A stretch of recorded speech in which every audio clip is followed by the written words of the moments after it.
J'espère que vous appréciez la succession des textes de la liturgie parce que nous parcourons l'évangile de Matthieu. Et aujourd'hui, nous sommes donc dans le chapitre 21 avec cette parabole dite des vignerons homicides. J'aimerais vous partager quelque chose. Quand j'étais séminariste, j'ai suivi ce qu'on appelait un séminaire. J'étais au séminaire, mais je suivais des séminaires indiquant un cycle de cours sur un thème. Et ce thème, ça s'intitulait ainsi « Violence, guerre et paix ». Et donc c'était fait par nos professeurs, pour la plupart jésuites. Et ça avait le chic de m'énerver. Tout ce que j'entendais avait le chic de m'énerver parce que à chaque fois j'avais l'impression que, d'une certaine manière, quand nos professeurs prenaient la parole, c'était toujours pour une option doucereuse et un peu guimauve par rapport à tous les problèmes que le monde peut rencontrer. Vous savez, on dit que les jésuites, ils ont une maxime, c'est de toujours voir le bien dans la proposition d'autrui. Toujours chercher le bien dans la proposition d'autrui. C'est très énervant à faire, mais c'est très édifiant, parce qu'en fait, vous êtes constamment obligé de chercher ce que dit l'autre de bien et de bon. Et à la fin, un peu comme à la fois, je l'avoue, un pied de nez, mais aussi pour me convertir, on faisait une synthèse. Tous les étudiants faisaient une synthèse de ce qu'ils avaient reçu pendant cette série de cours, et j'avais fait une synthèse en disant, j'avais fait une espèce d'apologie de la puissance de l'armée américaine, parce que c'est des choses qui, dans ma jeunesse, qui m'avaient beaucoup intéressé. Donc j'avais fait une espèce de, sur une page, en montrant la puissance de l'armée américaine, qui est, il faut l'avouer, assez impressionnante. Dites-vous bien qu'en Irak, nous sommes plus des porte-serviettes ou des distributeurs de café que véritablement acteurs à côté des Américains qui, vu leur puissance, en fait, on leur sert de prête-nom ou de... Bref. C'est pas nous qui faisons le boulot, quoi.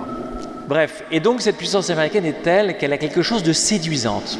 Et en fait, à la fin de cette petite synthèse que j'avais fait personnellement, je m'étais dit, au fond, j'ai une idole, c'est l'idole de la force. C'est l'idole de la puissance. Alors pourquoi est-ce que je vous dis ça ? En fait, vous êtes tous, un peu adorateurs de certaines logiques du monde, de logiques mondaines, c'est-à-dire de logiques qui n'ont rien à voir avec Dieu et avec le royaume de Dieu. Pourquoi est-ce que... Alors, je vais expliquer pourquoi je dis ça. Dans la parabole que nous avons entendue, qui est ce qu'on appelle la parabole des vignerons homicides, vous avez comme deux logiques qui s'affrontent. La première logique, c'est celle de Dieu, où Dieu envoie ses serviteurs pour récupérer ce qui lui revient, c'est-à-dire qu'il est le propriétaire de la vigne et les vignerons doivent lui rendre ce qu'ils ont produit, et Dieu ne cesse d'envoyer des serviteurs. Et à chaque fois qu'il envoie ces serviteurs se font massacrer. Et vous avez une espèce de réflexion de Dieu, que Dieu tient sur lui-même. Je vais envoyer mon fils, et lui, au moins, ils le respecteront. Ça vous fait pas sourire, ça ? Donc, vous connaissez pas la fin de l'histoire ? Dieu est-il si naïf ? Est-ce que Dieu ne serait pas un peu simplet ? On a envie de lui expliquer. Mais attends, tu sais très bien, je vois bien la discussion au ciel, vous savez, le père, le fils, le père qui dit bon tu vas y aller, puis le fils qui dit t'es sûr parce que jusqu'à maintenant ça s'est pas très bien passé quand même, et que pourquoi est-ce qu'ils me respecteraient, parce qu'ils ont quand même, ils ont l'air d'avoir un peu le cœur un peu dur quand même, parce que s'ils ont massacré tous tes serviteurs jusqu'à maintenant, si vas-y, tu verras, ils te respecteront. Et on a vu ce que ça a donné, c'est la croix. Est-ce qu'on a respecté le Fils de Dieu ? Absolument pas. Et il y a une espèce de logique du monde qui répond à la logique de Dieu, qui est une logique de violence, qui est une logique en fait de mainmise. Pourquoi est-ce que nos vignerons sont-ils si méchants ? On n'en sait pas trop rien, mais en tout cas, qu'est-ce qui montre leur méchanceté, ou quel est le fruit de leur méchanceté, si je puis dire ? C'est qu'ils refusent de partager, ils refusent de rendre à Dieu ce qui appartient à Dieu.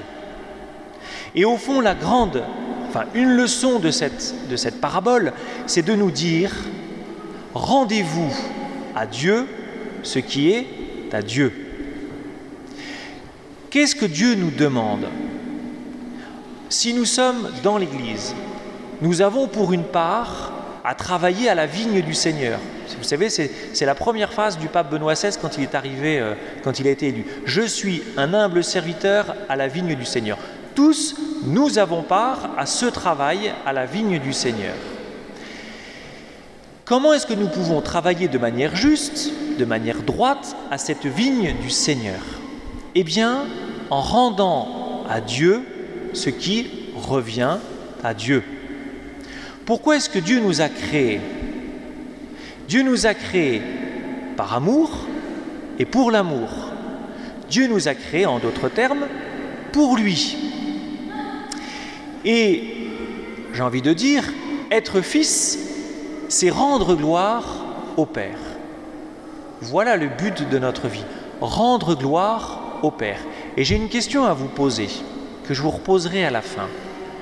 Est-ce que je sais rendre gloire au Père?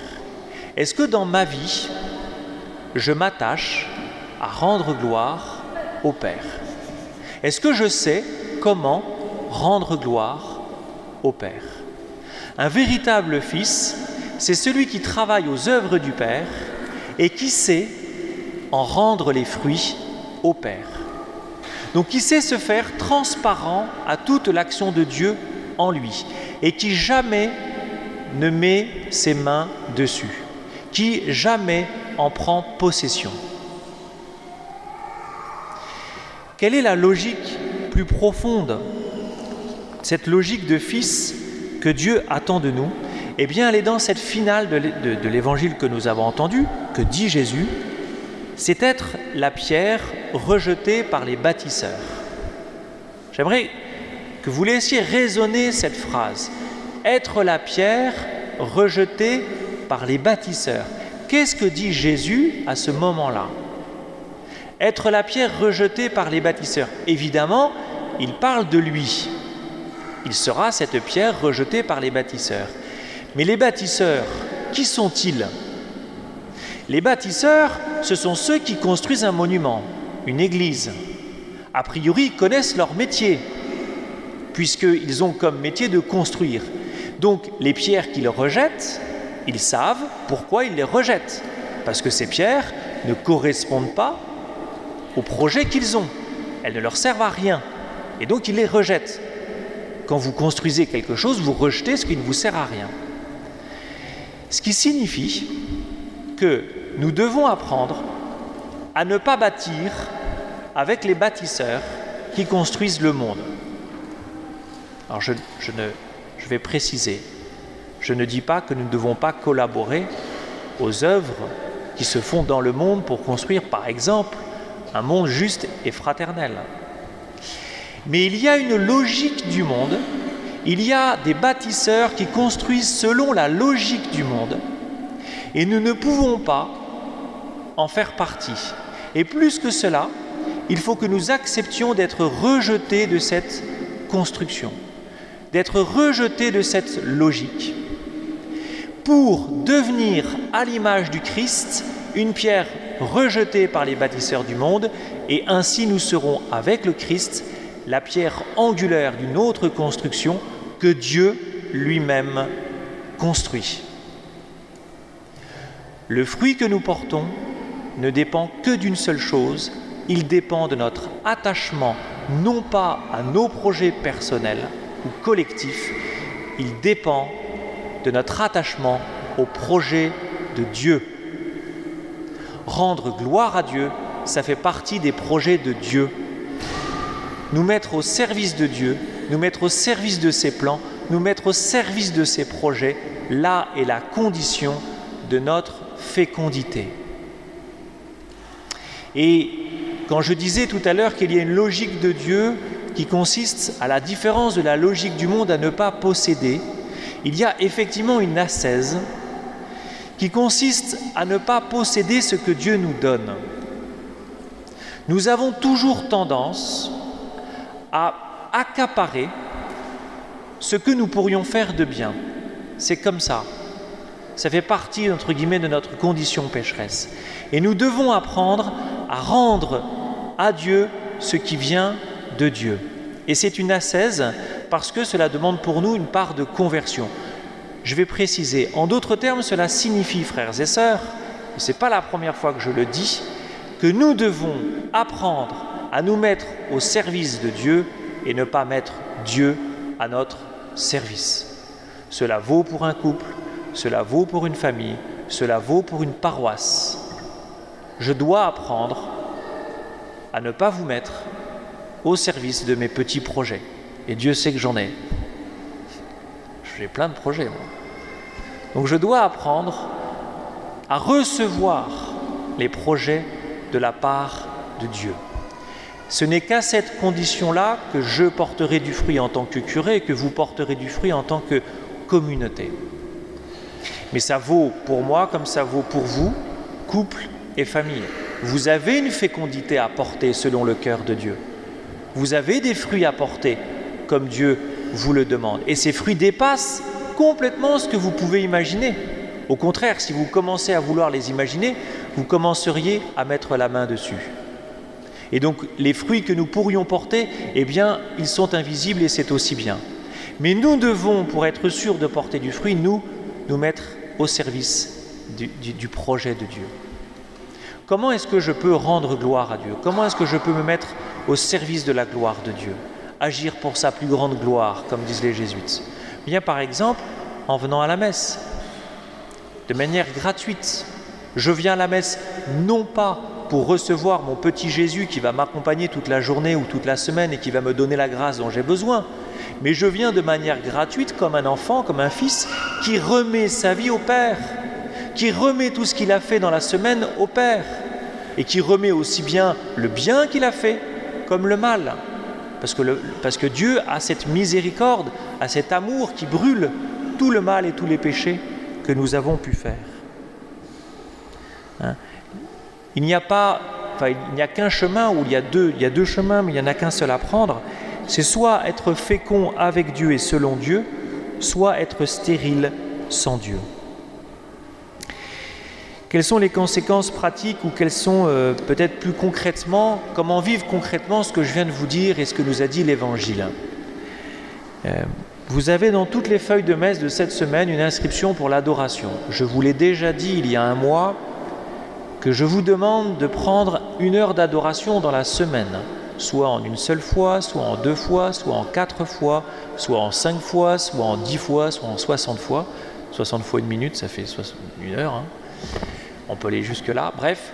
Mais de prendre 1 heure d'adoration dans la semaine. Je pense que c'est à la portée de tout le monde. J'en suis sûr. Vous avez donc des bulletins d'inscription. Vous n'êtes pas obligé de les remplir. Mais vous pouvez concrètement vous inscrire et ainsi vous engager à tenir 1 heure d'adoration dans la semaine. Si vous ne faites qu'une demi-heure et vous faites une autre demi-heure à un autre moment, ce n'est pas très grave. Ou même si vous restez qu'un quart d'heure. Mais de prendre cet engagement de prière. Et je vais vous poser 2 questions que vous pouvez vous poser pendant cette semaine. 1. Qu'est-ce que ça signifie pour moi rendre gloire au Père?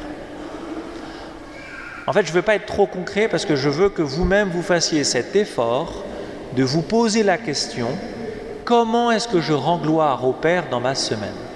Donc, qu'est-ce que ça signifie pour moi de rendre gloire au Père? Et la deuxième question que je vous pose, à quelle logique du monde je dois renoncer? À quelle logique du monde je dois renoncer? Nous avons tous des logiques mondaines qui ne sont pas des logiques de Dieu, qui ne sont pas selon les plans de Dieu. Moi, je vous ai témoigné que j'avais à guérir de mon idole de la puissance et de la force.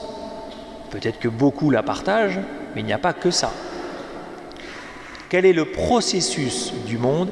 Quel est ce qui est du monde et qui, d'une certaine manière, m'attire? Vous savez? Quel esprit du monde m'attire? Voilà.